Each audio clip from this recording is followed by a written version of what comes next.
நாளை அரசு பணியாளர்களுக்கு வணக்கம். இந்த காணொலியில் நாம் என்ன பார்க்க போகிறோம்னா பார்த்திங்கன்னா, வட்டார மரபுகளை அறிதல் அப்படிங்கிறத பார்க்க போகிறோம். குரூப் 2 மற்றும் குரூப் 4 பாடத்திட்டங்களில் தமிழில் 85 கேள்விகள் இலக்கணத்திலேருந்து கேட்குறாங்க. அதனால் இலக்கணத்தை நாம் கவனமாக படிக்கிறோம்.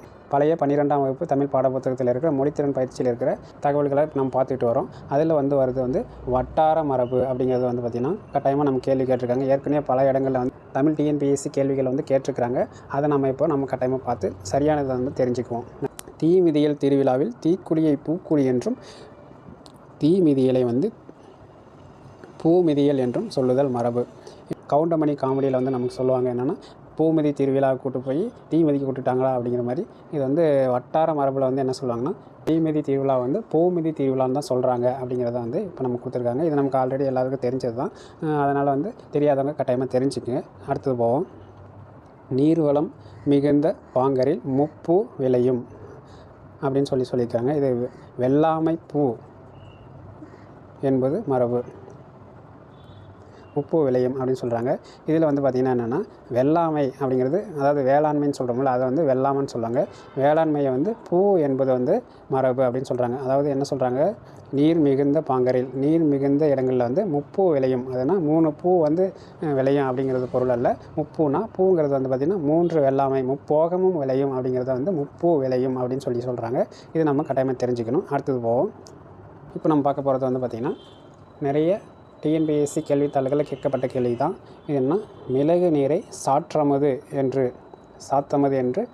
கூறுவது பார்த்திங்கன்னா வைணவர் மரபு அப்படின்னு சொல்கிறாங்க. இப்போ வைணவர் மரபு இது ஒன்று. அதே மாதிரி 2, 2, 3, 4 இந்த 4ஐயும் கொடுத்துட்டு பொறுத்துக்கு மாதிரி கொடுத்துருவாங்க. வைணவர் மரபு அப்படிங்கிற மாதிரி, செட்டிநாடு மரபு, ஆம்பூர் வட்டத்தார் மரபு அப்படிங்கிற ஸ்ரீரங்கம் மரபு அப்படிங்கிற மாதிரி கொடுத்துருப்பாங்க. இந்த 4ஐயும் இந்த பக்கம் கொடுத்துட்டு இன்னொரு பக்கம் இந்த 4ஐயும் கொடுத்துருப்பாங்க. இது யாருடைய மரபு அப்படிங்கிற மாதிரி இருக்கும். அதனால் இந்த கேள்வி கட்டாயமாக வர்றதுக்கான நிறைய வாய்ப்புகள் இருக்குது. அதனால் கட்டாயமாக நீங்கள் கவனமாக படிங்க. இப்போ பார்த்திங்கன்னா, மிளகு நீரை சாற்றமது என்று கூறுவது பார்த்திங்கன்னா வைணவர் மரபு. சைவம் வைணவம்னு சொல்லி 2 இருக்குது.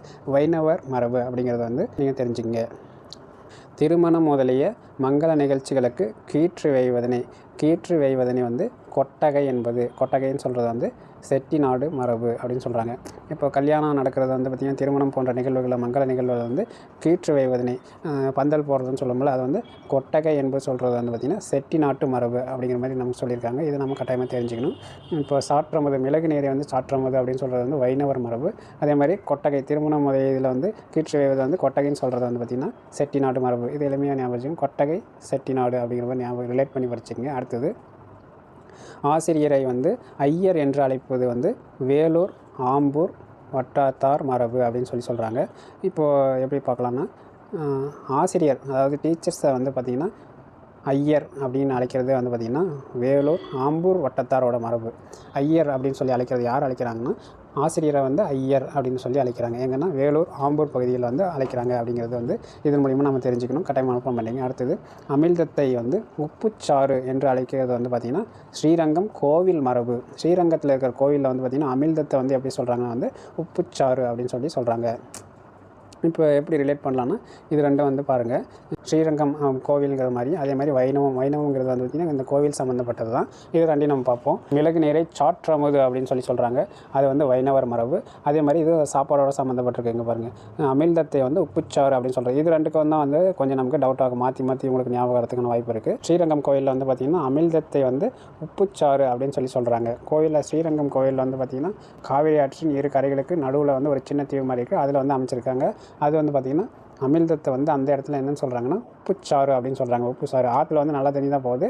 ஆனால் அது 2 காற்றுக்கு நடுவில் அமைஞ்சிருந்தாலும் அது அமிழ்தத்தையே உப்புச்சாறு தான் சொல்கிறாங்க அப்படிங்கிற மாதிரி ஞாபகம் வச்சுங்க. அடுத்தது, மிளகு நீரை சாற்றமது அப்படின்னு சொல்கிறது வைணவர் மரபு அப்படின்னு ஞாபகம் வச்சுங்க. இது 2 கொஞ்சம் ரிலேட் பண்ணி படிச்சுங்க. அடுத்தது, மீதி 2 எளிமையாக தான் இருக்குது. ஆசிரியரை ஐயர் அப்படின்னு அழைக்கிறது பார்த்திங்கன்னா ஆம்பூர் வேலூர் பகுதியில் மரபு அப்படின்னு ஞாபகம் வச்சுங்க. திருமணம் முதலிய சடங்குகளில் பார்த்திங்கன்னா கீற்று வேவது, அது பார்த்திங்கன்னா கொட்டகை செய்வது அப்படின்னு சொல்லுவாங்க. அது எங்கன்னா செட்டிநாட்டு மரபு. செட்டிநாட்டில் பார்த்திங்கன்னா எப்பவுமே வீடுகள் பெரிய ஒரு தெரு முடிகிற அளவுக்கு, தெரு ஆரம்பத்துலேருந்து அடுத்த தெரு முடிகிற வரைக்கும் பெரிய வீடுகள் கட்டுவாங்க அப்படிங்கிற மாதிரி. செட்டிநாட்டில் பார்த்திங்கன்னா அந்த வீடு சம்மந்தப்பட்டது தான் இந்த கொட்டகை அப்படிங்கிறது வந்து வீட்டுக்கு முன்னாடி வந்து கொட்டகை கட்டுவாங்க. அதே மாதிரி வீட்டில் வந்து கல்யாண நிகழ்ச்சிகளின் பொழுது வந்து கீற்று வைவது வந்து கொட்டகை அப்படிங்கிற மாதிரி வீடோட சம்மந்தப்பட்ட வரதுனால இது நீங்கள் செட்டிநாடு மரபு அப்படிங்கிற மாதிரி ஞாபகம் வச்சுக்கிறது எளிமையாக இருக்கும். அடுத்து வந்து பார்த்திங்கன்னா இது 4 இப்போ நம்ம பார்த்துட்டோம். இது வந்து ரொம்ப முக்கியமானது. இது 4 வந்து கட்டாயமாக வந்து பொறுத்துக்களை வந்து கேள்வி கேட்கறதுக்கான நிறைய வாய்ப்புகள் இருக்குது. கட்டாயமும் நீங்கள் தெரிஞ்சுக்கங்க. நன்றி.